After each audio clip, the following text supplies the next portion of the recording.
Norovirus. Ever heard of it? Ever had it? Comment your story below, especially if you've had it on a cruise ship, where norovirus spreads like Nutella on every single thing in my pantry. Just the other day, like 500 people got terribly ill on one of the world's largest cruise ships, the Oasis of the sea. Now, me personally, I've never been on a cruise, but I am fascinated with these cruise ships. And if you don't know about the Oasis of the sea, it's a world on water. It's got swimming pools, you can go zip lining, it's got a rock climbing wall. I mean, you could go ice skating at an ice skating rink.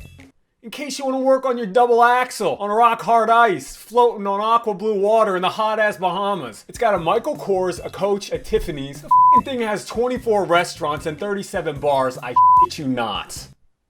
You catch that one? And with 6,000 people cruising all at once, something's bound to spread like wildfire. And when it comes to outbreaks of gastroenteritis, the inflammation of the gastrointestinal tract or the GI tract, basically everything from your spitter to your shitter. Norovirus is the #1 culprit worldwide, and it accounts for about 400,000 ER visits in the US each year. So what is norovirus? Hey, well, as I mentioned, it's a form of gastroenteritis, which means your GI tract is inflamed. And when that happens, you puke a lot and you get the trots. And if you don't know what the trots are, I'm talking the runs, the shits, the Hershey squirts, Montezuma's Revenge, the Thunder Down Under, a bottom batch a net can't catch, and my personal favorite, chocolate rain. Basically, what we're looking at is a fever, body aches, lethargy, headaches, belly pain, nausea, vomiting, and watery diarrhea. This lasts for about 2 to 3 days. Now, this is usually diagnosed clinically, meaning we don't need to run a slew of tests in order to tell you've got norovirus. Seeing your sickness and hearing your story is usually sufficient for him to diagnose. So don't flip out on your doc if he's not ordering a full body MRI and a lumbar puncture. We're all pretty familiar with this one. And if you dare ask to be prescribed an antibiotic for norovirus after watching this video and me telling you that antibiotics do not treat viruses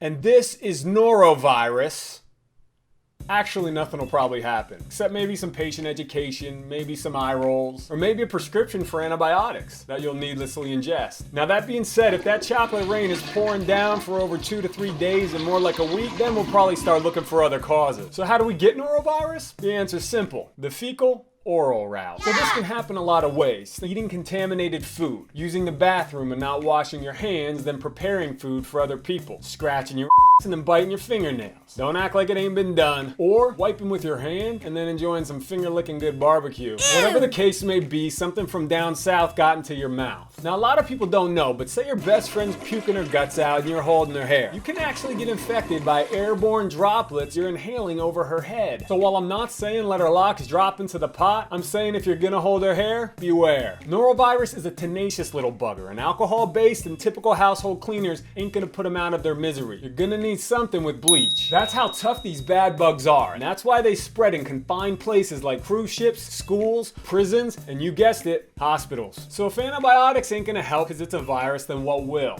Simple answer is letting it pass and managing your symptoms. People have been known to take ibuprofen for body or headaches, antiemetics which stop nausea and vomiting, or meds to stop from pooping so much, but all these have their own side effects, and that's up to you and your doctor to decide on. Capiche? I myself tend to stick it out and focus on the most important thing we're concerned about with norovirus, dehydration. Think about it. You're losing all this fluid from your watery diarrhea and vomiting, and you're not able to keep anything down because of your nausea. On top of that, you're too tired to eat or drink. But dehydration can be mild to very dangerous. I might get dehydrated on the soccer field and get a little leg cramp. Grandma or a little baby can get dehydrated and die. So make sure you're replenishing your fluids and eating what you can tolerate. Some people stick with bland diets like the brat diet because it's easy on the stomach. But you do what works for you, boo-boo. You just keep that body hydrated and those electrolytes in balance. See, I drink about a 40 of lemon lime Gatorade and eat a sleeve of saltines every hour.